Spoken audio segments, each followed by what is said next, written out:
ናሁ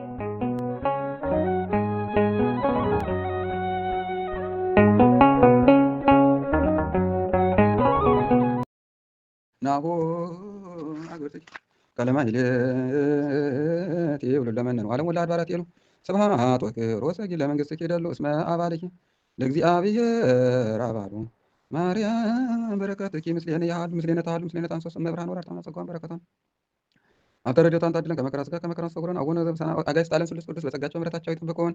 ሰላም እንዳሳደረ አጋዕዝተ ፈጣሪያችን ሰላም ያውለን። በዓሉን የበረከት በዓል ያደርግልን። አምላካችን ከጻድቁ ከአቡነ አብርሃም ከቅዱስ አብርሃም በረከት ረድኤት ያድለን። አምላካችን አቡነ ዘበሰማያት ይትቀደስ ስምከ ትምጻእ መንግሥትከ አበሳነ ወጌጋየነ ከመ ንሕነኒ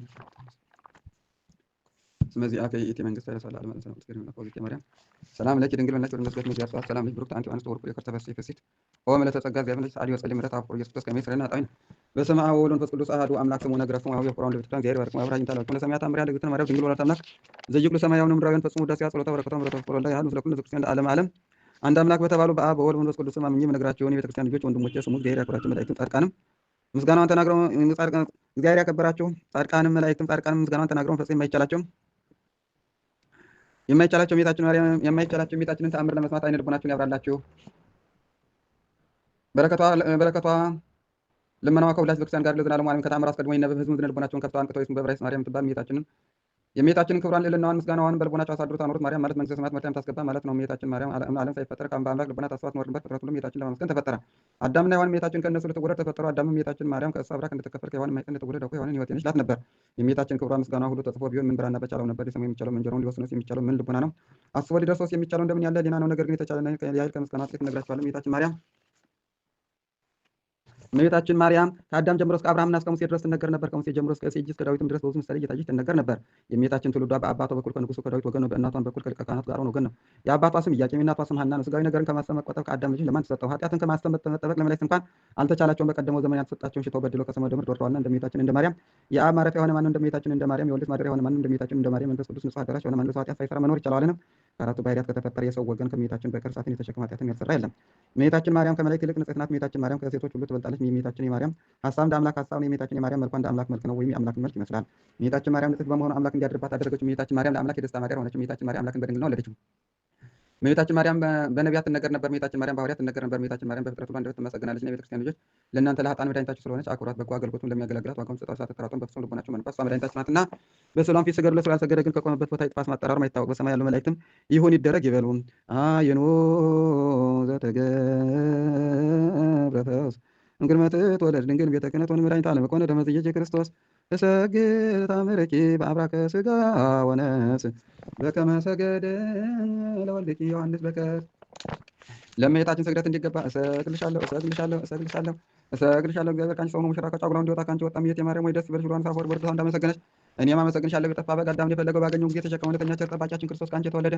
እመቤቴ ማርያም ሆይ ደስ ይበልሽ። በደይን የጣላት የዋን ቁልሚ ጎዳ ማሰሪያዋ በአንቺ የተቆረጠላት እመቤቴ ማርያም ሆይ ደስ ይበልሽ። በእግዚአብሔር በውሩ ደመና ተጭኖ መጥቶ የማይጸንሽ አደረ። እመቤቴ ማርያም ሆይ ደስ ይበልሽ። እኔ ደስ ይበልሽ። ከአብ ከመንፈስ ቅዱስ ጋር ቃል የሚባል አካላዊ እግዚአብሔር ቃል የሚባል እግዚአብሔር በአንቺ ባሕርይ ከአንቺ ይወለድ ዘንድ ወደደች። እመቤቴ ማርያም ሆይ ደስ ይበልሽ።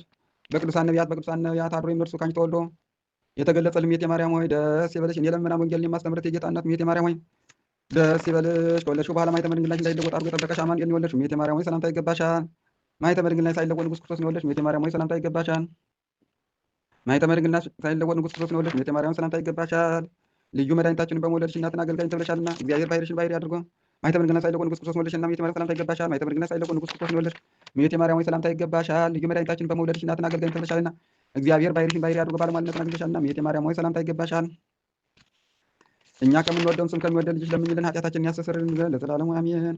ታምሪሃ ለእግዝእትነ ቅድስት ድንግል በክልኤ ማርያም ወላዲተ አምላክ ጸሎታ በረከቷ ወምሕረተ ፍቁር ወልዳ ያህሉ ምስለ ፓትርያርክነ ማትያስ ስለ ፓትርያርክነ ማትያስ ስለ ሊቀ ጳጳስነ ዲሜጥሮስ ስለ ኩልነ ቤተ ክርስቲያን ለዓለመ ዓለም ሥላሴ በአብርሃም ቤት እንደተስተናገዱ እግዚአብሔርም ልዩ ተስፋ እንደሰጠው ልመናዋ ክብሯ በእኛ በእውነት ለዘላለሙ በእኛ ይደርብና አምላክን የወለደች በድንጋሌ ሥጋ በድንጋሌ ነፍስ የጸናች ክብርት እመቤታችን ያደረገችው ተአምር ይህ ነው። የእግዚአብሔር ባለሟል እንግዳ መቀበልን የሚወድ በሥራው ሁሉ እግዚአብሔርን ደስ የሚያሰኝ ደገኛና ጻድቅ የሚሆን ከኖህ ልጅ ከሴም ወገን የተወለደ ስሙ አብርሃም የሚሉት አንድ ሰው ነበረ። የሚስቱም ስም ሳራ ይባላል። እነዚህም ቅዱሳን በሥላሴ ሕግ ተጠብቀው ስደተኛውንና እንግዳውን እየተቀበሉ ያስተናግዱ ነበር። እንግዳ ሳይዙ ወይም ሳይኖር የሰናፍጭ ቅንጣት እንኳ ያህል ምግብ ምን አይቀምሱም ነበር። የበጎ ነገር ጠላት የሆነ ሰይጣንም ይህን በተመለከተ ጊዜ ከጭፍሮቹ አንዱን እንዲህ ሲል ላከ። እንግዶች ሁሉ ወደ አብርሃም ቤት እንዳይሄዱ ሂደህ በምድያም ጎዳና ተቀምጠህ እውነቱን በሐሰት ለውጠህ ተናገር። እነሆ ደምህ በመሬት ላይ እስከሚወርድ ድረስ ራስክን በድንጋይ ፈጥፍጠው አለው። ሰይጣኑም ይህን ትእዛዝ ከተቀበለ በኋላ ወደ ምድያም ወረደና ደሙ በምድር ላይ እስኪፈስ ድረስ ራሱን በድንጋይ ገምሶ በጎዳና ዳር ተቀመጠ። በጎዳና የሚያልፉ መንገደኞች ሰዎችም ወደ እርሱ በደረሱ ጊዜ እናንተ መንገደኞች ከወዴት መጥታችኋል? ወዴትስ ትሄዳላችሁ? ሲል ጠየቃቸው። መንገደኞቹም እኛስ ወደ ደገኛው ወደ አብርሃም ቤት እንሄዳለን አሉት። በውኑ አብርሃም ደግነቱ በክፋት እንደተለወጠና ክፉ ሰው እንደሆነ አልሰማችሁምን? እነሆ እንግዳ ከመጥላቱ የተነሳ ደሜ ከመሬት ላይ እንደ ውሃ እስኪፈስ ድረስ የፈነከተኝን ራሴን መጥታችሁ ተመልከቱ። ይልቁንስ በእኔ የደረሰ እንዳይደርስባችሁ አትሂዱ አላቸው። እንግዶቹም ያ ቸርና መልካም ሰው የነበረ አብርሃም ምን ነክቶት ክፉ ሰው ሊሆን ቻለ? በማለት እርስ በርሳቸው ተወያዩ። ይህንንም ከተናበቡ በኋላ ተመልሰው ወደ ሀገራቸው ሄዱ። በዚችም ዕለት አብርሃም ከቤቱ ወጥቶ በጎዳና እንግዳ ፈልጎም አጣ። ከዚያም ወደ ቤቱ ተመልሶ ገባና ምን ሳይቀምስ ተኛ። በማግስቱም 5 ሰዎች ወደ አብርሃም ቤት ሲሄዱ ያ ተንኮለኛ ሰይጣን አገኛቸውና እንደ ቀድሞው እናንተ ሰዎች ወዴት ትሄዳላችሁ? ሲል ጠየቃቸው። እነሱም ወደ አብርሃም ቤት እንሄዳለን አሉት። ሰይጣኑም መልሶ ወንድሞቼ ሆይ አብርሃም ራሴን ፈንክቶኝ ከመሀል ራሴ የሚወርደውን ደሜን ኑ ተመልከቱ አላቸው። እነሆ አሁንም እንደኔ እንዳትሆኑ በሰላም ወደ ሀገራችሁ ተመለሱ አላቸው። በዚህም ጊዜም እነዚያ እንግዶች እርስ በራሳቸው አብርሃም ከሚገድለንስ ወደ ሀገራችን ብንመለስ ይሻላል ተባባሉ። ዳግመኛም እንደ ልማዱ አብርሃም ወደ ጎዳና ወጥቶ ፀሐይ እስኪጠልቅ ድረስ ሲጠብቅ ውሎ ምንም እንግዳ ሳያገኝ ቀረ። ከዚያም ወደ ቤቱ ተመልሶ ምን ሳይቀምስ ተኝቶ አደረ። በሦስተኛውም ቀን አጋዕዝተ ዓለም ሥላሴ የአብርሃምን የልቡን ቆራጥነትና የሰይጣንን ተንኮል ተመልክተው ወደ አብርሃም ቤት ሄዱ። በዚህ ጊዜ የሰይጣን ምክሩ ሁሉ ተሻረ። ይዘውም ወደ መጨረሻይቱም የሲኦል ረግረግ ጣሉት። 6 ሰዓትም በሆነ ጊዜ አብርሃም በድንኳኑ ደጃፍ ተቀምጦ ሳለ ዓይኑን አቅንቶ በተመለከተ ጊዜ 3 ሰዎች በፊቱ ቆመው አየ። ባያቸውም ጊዜም ሊቀበላቸው እየሮጠ ሄደና በምድር ላይ ሰገደላቸው።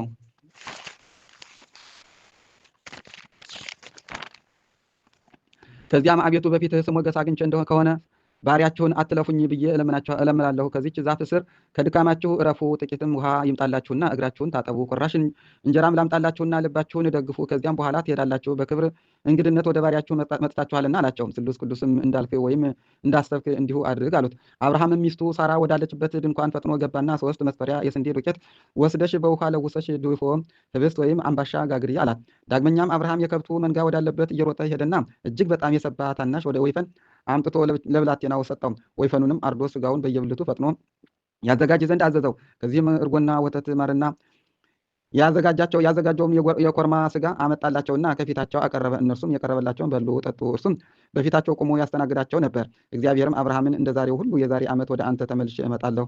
ሚስትህ ሳራም ልጅ ታገኛለች፣ ስሙንም ይስሐቅ ብለህ ትጠራዋለህ። ለእርሱም ከእርሱም በኋላ ለዘሩ የዘላለም ቃል ኪዳን ከእርሱ ጋር አደርጋለሁና እባርካትም አለሁ። የብዙ ሕዝብ ወገንና የአሕዛብ ነገሥታት ሁሉ ከእርሷ ይወጣሉና።